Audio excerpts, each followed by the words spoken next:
What's up, everybody? This is Andrew Erickson here from the Full Press Coverage Fantasy Football Podcast. I am back again, continuing my 32 teams in 32 days segments. And today, I am in the Mile High City, Denver, where I'm going to be talking about the Denver Broncos. A team that, definitely let down expectations from last season, but I do have some things that I want to talk about today about the Broncos team and things that I think are going to actually work out a little bit better for the Broncos this season as opposed to last season, where we saw a less than ideal squad basically through the quarterback carousel of Trevor Siemian, Brock Osweiler, and the everlasting pirate himself, Paxton Lynch. So basically, what we saw from the 2017 Broncos was inefficiency across the board. From the quarterback position, from all the other positions, essentially, they were minus 17 in turnover margin and minus 20 in sack margin. So a lot of indicators on efficiency of a team, and essentially we saw inefficiencies across the board from the Denver Broncos. But what have they done in terms of changing?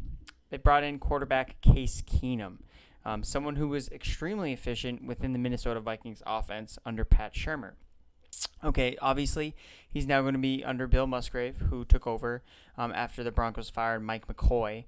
So what can you expect from him? Well, there's a lot of similarities between Bill Musgrave and Pat Shurmur, running different similar formations at 11 personnel. So I do expect them to run more sets like that, but also really focusing in on protecting the quarterback. Making sure that there's a tight end in there to protect the quarterback. Not always going in 3 receiver sets, which is what Mike McCoy did a lot of the time, and that also kind of prevented Trevor Siemian from being efficient and basically couldn't get the ball down the field because he was too busy getting sacked. So I do like that Case Keenum fit there. I think that it's going to be an upgrade. They can't necessarily nearly be as bad as they were in turning the ball over. Case Keenum takes care of the football a little bit better. Is effective passing down the field, something that Trevor Siemian ranked almost last basically in last year. Case Keenum can pass the deep ball much better than Trevor Siemian can. And that's really, what my outlook for Case Keenum is. I actually really like Case Keenum as a late-round quarterback. He's actually going as the quarterback 24. So basically undrafted in 12-team leagues, maybe as a quarterback 2, essentially the last quarterback of a 2-quarterback league. So I think he's someone that's really valuable to target, especially when you look at his upcoming schedule. Here are the first 5 teams that he plays: Seahawks, Raiders, Ravens, Chiefs, Jets. So out of those 5 games, besides not counting the Ravens game, which is probably a tough matchup on paper, those are all favorable matchups for Case Keenum. The Seahawks have an overturn on defense. The Raiders secondary is a mess. The Chiefs secondary is a mess. And the Jets are, the Jets. Not a great secondary there either. So a lot of opportunity in the beginning of the year. I think Case Keenum is a guy, if you want to punt on quarterback totally because you're convinced of how deep it is, I guarantee you Case Keenum will be a guy that you can target during the beginning of the season. I wouldn't start him in that Ravens game. I think that Case Keenum will be super, matchup based. He's going to be a solid streamer all year, but I do think that Case Keenum could definitely be a asset for you in your fantasy leagues, especially during the beginning of the season. So, and I guarantee first waiver wire pickups, first waiver wire articles that you read during the 2018 season, I guarantee Case Keenum will be on there after his brilliant performance against the Seahawks. And for those who play DFS, Case Keenum is also going for a very favorable price on DraftKings and DFS. Another article I wrote about, looking forward ahead to those. So Case Keenum, going cheap on quarterback, he's the guy you want to target. Now, what's going to make Case Keenum work? Obviously, his receivers. So this is where I'm going to talk about his 2 main guys, Emmanuel Sanders and Demaryius Thomas.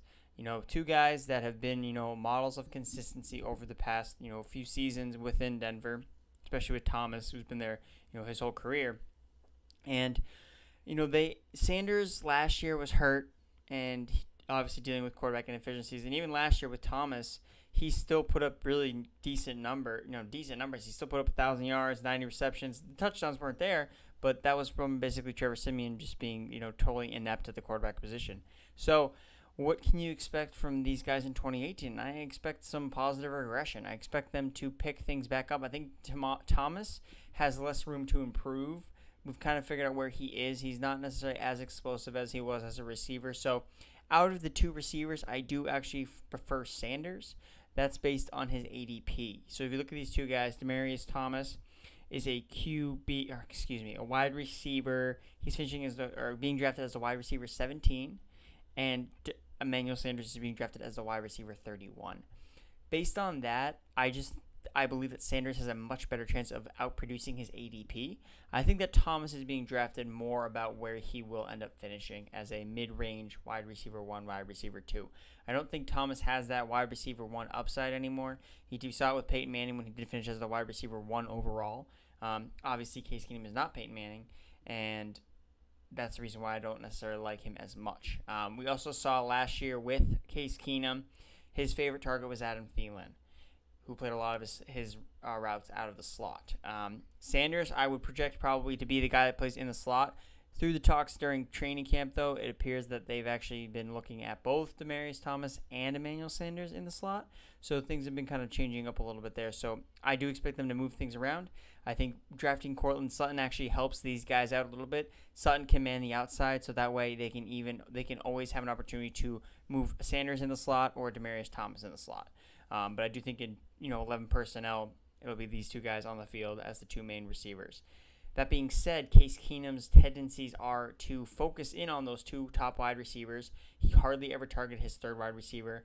That's why you never really heard of any of it was Thielen, Diggs, and Kyle Rudolph. And I expect the same to be following suit in Denver with Emmanuel Sanders, Demaryius Thomas, and then the tight end, whoever that may be.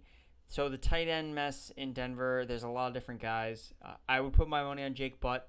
He probably would have been a much higher draft pick had he not gotten hurt at Michigan. And right now, that's kind of the consensus of the fantasy industry. Right now, Jake Butt is the highest tight end being drafted. He's going at the tight end 28. But realistically, I think whoever is the best blocking tight end will be the tight end that gets on the field.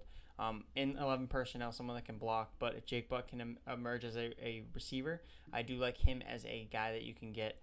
In dynasty leagues, you'll get from late Jake Butt. If there's going to be a guy that he's going to end up targeting, it's going to be him. Deshaun Hamilton and Courtland Sutton, I think, are a year out from really having any fantasy production unless one of these guys gets hurt. These are the two main guys. Like I said, he doesn't really target his third receiver. So those are two guys that you don't necessarily need to really worry about right now as in your drafts. So focus on the big two guys. These are the guys that are going to drive the targets. So these are the guys that I would like to target. But I prefer Sanders a little bit more than Demaryius Thomas. Overall, other notes that I saw from the preseason game, they had a pass directly to Thomas to start off the game, and Royce Freeman, bringing in the running backs. So Royce Freeman had a really nice run and looked pretty good. Devontae Booker got the start, but I do anticipate that Royce Freeman will eventually take over this backfield. Devontae Booker has had his opportunities. You combine the two, you get Devontae. You have a Devontae Freeman, you have Devontae Booker, and you have Royce Freeman. You can combine the two, you get Devontae Freeman, who's on the. Imagine if they were all on the same team. Oh my God, that'd be crazy. But Devontae Booker has had his chance to kind of show us what he has been able to do. He couldn't beat out C.J. Anderson, who they got rid of. So they didn't want him back. So it's hard for me to really believe that, hey, Booker, he's going to be the guy. They have confidence in him. Yeah, he might be the guy to start. Maybe he got more pass catching work than Royce Freeman. But for right now, Royce Freeman definitely is the guy to target. He's going as the RB 26, so right out of the RB2 range. I think he'll definitely finish. If he becomes the starter, he'll definitely finish in the top 24. So I like his value. I like his price. I don't think you're paying up too much. I think that he's, you're getting him as an RB3 with an RB, RB2, RB1, if he's a rookie that can break out, he has that kind of upside. With Booker, he is going as the RB45, so there's a chance you guys could draft both of them. Start Booker during the beginning of the season and then, switch off into getting Freeman when he starts to get more involved. So I do like those running backs, or at least I like Freeman specifically as an RB2, RB3 for sure. John Elway obviously likes him, called him his bell cow back after they drafted him. So there is that potential there from Royce Freeman. I mean, I would take Royce Freeman, comparing to the other rookie running backs right now that he's going next to, Sony Michel and Ronald Jones. I would take Royce Freeman over those two in a heartbeat. Ronald Jones, I'm not a big fan of. I think that there's a lot of inefficiencies in his game. I think he's fast, but that's really all. And Sony Michel is obviously dealing with a lot of injuries right now, and is a guy that I don't think you can trust in the beginning of the season, but I think later on you may be able to get some value from him. But as of right now, where we stand here in August, in the middle of August, it's going to be the Royce Freeman show for me. That about kind of wraps things up here, guys. So I've kind of obviously gone over the Denver Broncos. I like the upgrade with Case Keenum at the quarterback position. Trevor Siemian is no more. We have Case Keenum, and I do think that it's going to benefit these receivers, Demaryius Thomas and Emmanuel Sanders. So, please subscribe to the Full Press Coverage YouTube channel. Follow me on Twitter at @AndrewErickson_, and we will be back. I'm not sure tomorrow, maybe another day. So I'll make up and do 2 teams, but we're going to get there. We're going to get all teams covered. And, tweet me your questions at @AndrewErickson_. DM me, slide into those DMs. And I will talk to you guys later. See ya.